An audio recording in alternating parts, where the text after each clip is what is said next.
Hello friends, मेरे channel LFT Hindi tutorial में आपका स्वागत है। आज का हमारा टॉपिक है कक्षा 11 की प्रज्ञा प्रभा पुस्तक का पाठ 10। पाठ 10 में एक कविता है आग जलनी चाहिए और जिसके कवि हैं कवि दुष्यंत कुमार। फ्रेंड्स, आपने मेरे चैनल को अभी तक सब्सक्राइब नहीं किया है तो प्लीज सब्सक्राइब कर लीजिए ताकि मेरे आने वाले हर वीडियो का लाभ सबसे पहले आपको मिल सके। साथ ही मैं आपसे ये भी कहना चाहूंगी कि आप बेल आइकन के बटन को क्लिक करना ना भूलें ताकि मेरे हर नए वीडियो का नोटिफिकेशन आपको तुरंत प्राप्त हो सके। आइए अब हम पढ़ते हैं कवि दुष्यंत कुमार का कवि परिचय। दुष्यंत कुमार का जन्म सन 1933 ईस्वी में उत्तर प्रदेश के बिजनौर जिले के राजपुर नवाड़ा गांव में हुआ था। उनका पूरा नाम दुष्यंत कुमार त्यागी था। उनकी बचपन से ही काव्य रचना में रुचि थी। दुष्यंत कुमार साहित्यिक संस्था परिमल से भी जुड़े रहे और उनका साहित्यिक जीवन प्रारंभ हो गया। आइए अब हम पढ़ते हैं उनकी रचनाओं के विषय में। रचनाओं में सबसे पहले हम पढ़ेंगे उनके उपन्यास। दुष्यंत कुमार के उपन्यास है आवाज के घेरे, सूर्य का स्वागत, आंगन में एक वृद्धा, छोटे छोटे सवाल, दोहरी जिंदगी। अब आते हैं उनके नाटक। उनके नाटक है मसीहा मर गया, मन के कोण। इसके बाद है गजल संग्रह। उनकी गजल संग्रह है साए में धूप। इसके बाद आते हैं उनका काव्य नाटक। दुष्यंत कुमार का काव्य नाटक है एक कंठ विस्पाई। कवि दुष्यंत कुमार का निधन सन 1975 ईस्वी में हुआ। आइए अब हम पढ़ते हैं इस पाठ के पाठ परिचय के विषय में। नई कविता के कवियों में कवि दुष्यंत कुमार का विशिष्ट स्थान है। दुष्यंत कुमार के गजल संग्रह साए में धूप, जो कि 1975 में प्रकाशित हुआ, उससे चयनित दो गजलें आग जलनी चाहिए तथा आदमी की पीर। इसमें व्यवस्था परिवर्तन का स्वरूप प्रमुख रूप से मुखरित हुआ है। परिवर्तन का दिखावा नहीं, वास्तविक और सार्थक परिवर्तन को कवि समय की मांग मानता है। आइए अब हम पढ़ते हैं आग जलनी चाहिए। हो गई है पीर पर्वत सी पिघलनी चाहिए, इस हिमालय से कोई गंगा निकलनी चाहिए। इन पंक्तियों में कवि दुष्यंत कुमार कहते हैं कि हमारे समाज में व्याप्त भुखमरी, बेकारी, महंगाई सामान्य जन के लिए बड़ी पीड़ादायक हो गई है। यह पर्वत के समान विशाल हो गई है। अब यह पीड़ा समाप्त होनी चाहिए, अर्थात इस अन्याय से मुक्ति मिलनी चाहिए।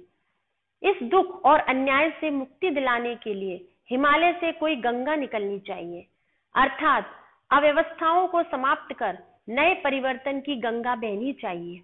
आज ये दीवार पर्दों की तरह हिलने लगी, शर्त लेकिन थी कि ये बुनियाद हिलनी चाहिए। इन पंक्तियों में कवि कहते हैं कि आज हमारे देश के लोगों में कई तरह के भेदभाव हैं। लोगों के बीच में कई तरह की दीवारें खड़ी हैं और ये दीवारें पर्दे की तरह हिलने लगी हैं।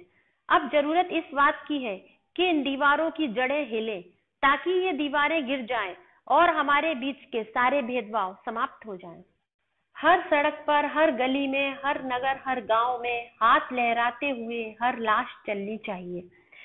इन पंक्तियों में कवि कहते हैं कि इस दुर्व्यवस्था को समाप्त करने के लिए प्रत्येक सड़क, प्रत्येक गली, प्रत्येक नगर और प्रत्येक गांव में अव्यवस्थाओं की लाश जानी चाहिए, अर्थात देश में सामाजिक बदलाव लाने के लिए सबको मिलकर प्रयास करना चाहिए।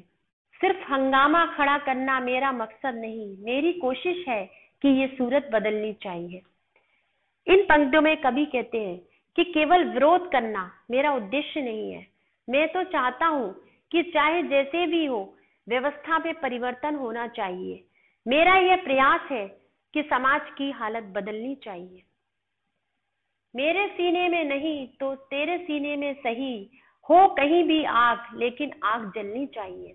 कवि देश की युवा पीढ़ी को संबोधित करते हुए कहते हैं कि मेरे सीने में नहीं तो तुम्हारे सीने में इतना जोश होना चाहिए कि वर्तमान अव्यवस्था को बदला जा सके। क्रांति की आग कहीं भी जले, लेकिन जलती हुई दिखनी चाहिए।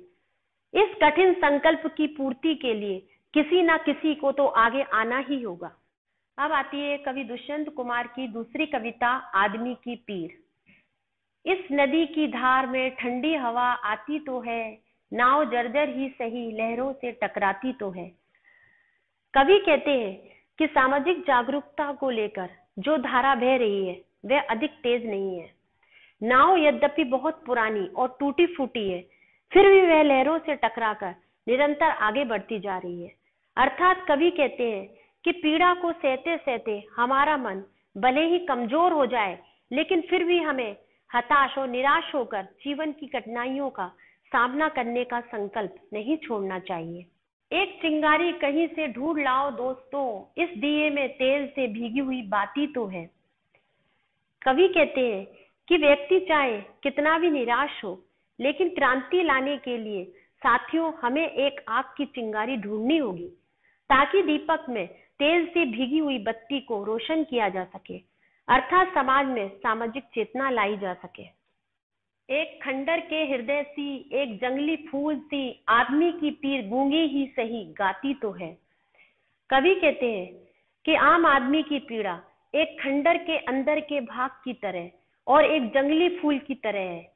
यद्यपि मनुष्य की पीड़ा गूंगी होने के कारण स्पष्ट रूप से बोल नहीं पाती, फिर भी एक मूक संगीत सा उससे व्यक्त होता है, अर्थात उस पीड़ा में सामाजिक परिवर्तन लाने का जोश दिखाई देता है। एक चादर सांझ ने सारे नगर पर डाल दी, ये अंधेरे की सड़क उस भोर तक जाती तो है। इन पंक्तियों में कवि कहते हैं कि मनुष्य की जिंदगी में सुबह शाम तो होते ही रहते हैं। अंधेरा रूपी चादर सारे नगर को ढक लेती है, परंतु रात के समाप्त होने के बाद भोर नए उत्साह से प्रयत्न करने का उत्साह जगाती है। यह उम्मीद रहती है कि अंधेरा समाप्त होने पर सुबह अवश्य होगी, अर्थात समाज में विपरीत परिस्थितियां समाप्त होने पर मानव की पीड़ा दूर हो जाएगी। निर्वचन मैदान में लेटी हुई है जो नदी, पत्थरों से ओट में जा जाके बतियाती तो है।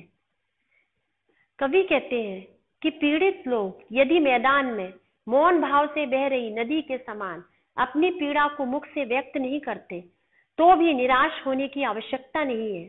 उनकी पीड़ा बिना बोले भी धारा के पत्थरों से टकराती हुई कुछ बोलती तो है, अर्थात सामाजिक परिवर्तन को लेकर युवा पीढ़ी में जोश व क्रांति का स्वर है। दुख नहीं कोई कि अब उपलब्धियों के नाम पर और कुछ हो या ना हो, आकाश सी छाती तो है। कवि कहते हैं कि यदि युवा पीढ़ी को समाज की बुरी परिस्थितियों का सामना करने में कोई उल्लेखनीय सफलता नहीं मिली, तो उन्हें इस बात का तनिक भी दुख नहीं है, क्योंकि देश की युवा पीढ़ी के पास आकाश के समान विशाल हृदय है और अपार जोश है। उन्हें एक न एक दिन सफलता अवश्य मिलेगी, अर्थात एक न एक दिन सामाजिक क्रांति अवश्य आएगी। अब आते हैं इस पाठ से संबंधित कठिन शब्दार्थ जो आप मेरे वीडियो में से देखकर पढ़ लीजिएगा। आइए अब हम पढ़ते हैं वस्तुनिष्ठ प्रश्नों के विषय में, जिसमें पहला प्रश्न है साय में धूप नामक गजल संग्रह का प्रकाशन वर्ष है। इसका उत्तर है घ नंबर का सन 1975। दूसरा वस्तुनिष्ठ प्रश्न है आदमी की पीर गजल संकेत करती है। इसमें आएगा घ नंबर का उत्तर देश की संभावनाओं की ओर।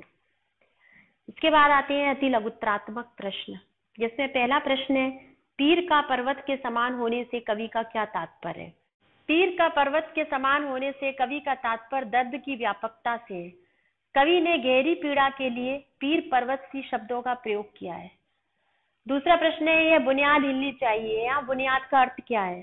इसका उत्तर है यह बुनियाद से तात्पर्य समाज की बुरी परिस्थितियों से है। समाज में अनेक प्रकार की समस्याएं हैं जिसमें बदलाव लाना जरूरी है। तीसरा प्रश्न है नाव जर्जर ही सही लहरों से टकराती तो है, यहाँ कवि जर्जर के माध्यम से क्या कहना चाहते हैं। इसका उत्तर है कवि ने जर्जर के माध्यम से कहा है कि समाज की बुरी परिस्थितियों में परिवर्तन तो हो रहा है, लेकिन उसकी गति धीमी है।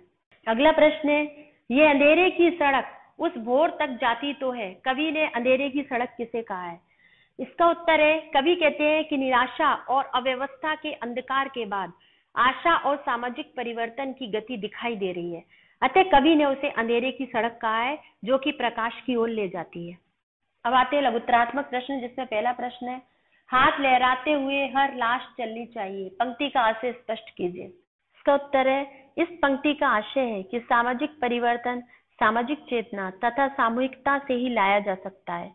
अव्यवस्था और सामाजिक बुराइयों की लाश को दफन करने के लिए एक व्यक्ति को नहीं, सभी को एकजुट होकर प्रयास करना चाहिए।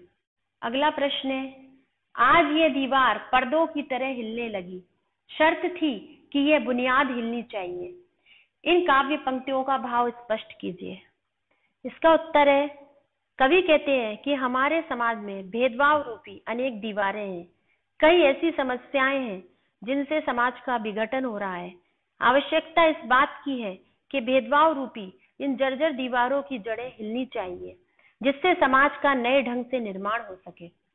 अगला प्रश्न है, एक खंडर के हृदय सी, एक जंगली फूल सी, इस पंक्ति में कौन सा अलंकार प्रयुक्त हुआ है?